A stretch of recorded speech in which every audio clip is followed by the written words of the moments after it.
Assalamualaikum warahmatullahi wabarakatuh. Bersyukur kepada Allah Subhanahu wa taala dengan mengucap alhamdulillahirabbil alamin.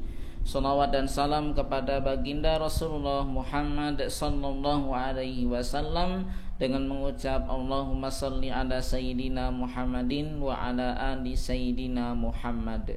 Sobat Quran yang dimuliakan Allah Subhanahu wa taala dimanapun Anda berada, pada kesempatan kali ini kita akan membahas perbedaan pola belajar Al-Quran pada era Rasulullah dan era masa kini.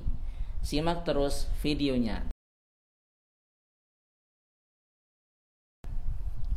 Al-Quran turun secara berbeda dengan kitab-kitab sebelumnya. Jika kitab-kitab sebelumnya diturunkan secara utuh dalam bentuk tulisan, Al-Quran diturunkan dengan berangsur melalui metode hafalan, di mana malaikat Jibril menyampaikan wahyu kepada Rasulullah SAW dengan cara mendiktikan, Rasulullah mengikuti dan menghafalnya. Setelah menerima wahyu, Rasulullah SAW pun menyampaikan kepada para sahabat dengan metode membacakannya, sahabat mengikuti, kemudian menghafalkannya.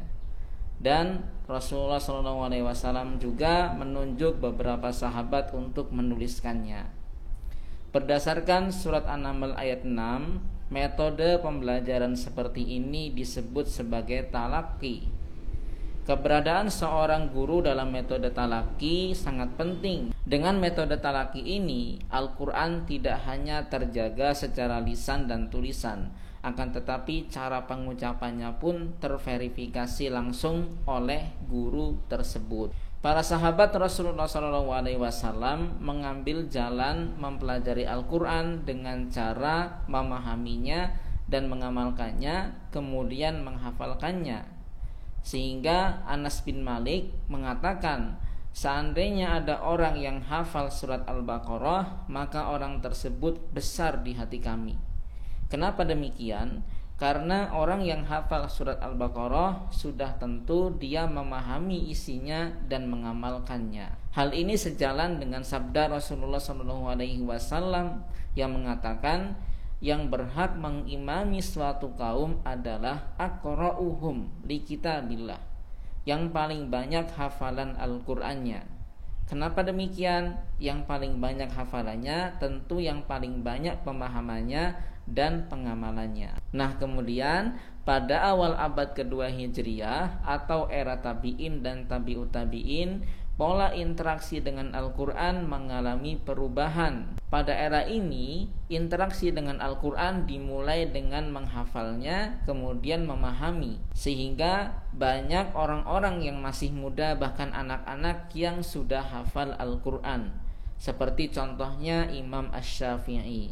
Menghafal kemudian memahami dipandang relevan pada masa itu, karena manusia dilahirkan ketika Al-Quran sudah utuh. Berbeda dengan era Rasulullah dan para sahabat, di mana mereka lahir sebelum Al-Quran turun atau bersamaan ketika Al-Quran sedang turun. Imam Asy-Syafi'i kemudian membaca fenomena ini, sehingga beliau berijtihad, yang paling berhak mengimami suatu kaum bukan aqra'uhum, akan tetapi afqahuhum.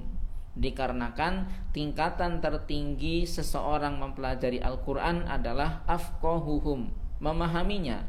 Berbeda dengan era Rasulullah, tingkatan tertinggi mempelajari Al-Quran adalah aqra'uhum, menghafalnya.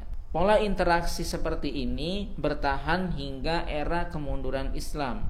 Kemudian setelah kemunduran Islam, barulah banyak terlihat kemampuan ulama-ulama Islam yang tidak seimbang. Ada ulama yang pandai hafalannya akan tetapi kurang dalam memahami. Dan sebaliknya, ada ulama yang pandai memahami akan tetapi kurang dalam hafalan Al-Qur'annya. Fenomena seperti ini terlihat hingga saat ini, sehingga terjadilah pengelompokan.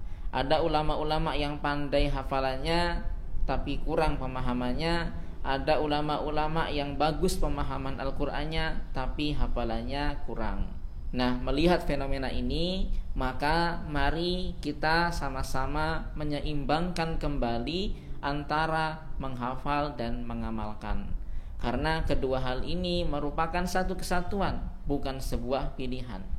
Kita tidak bisa memilih hanya menghafal saja tanpa memahami, atau sebaliknya, memahami saja tanpa menghafalkannya. Jika saat ini Anda memiliki kemampuan memahami Al-Quran dengan baik, maka lanjutkan dengan menghafal ayat-ayatnya.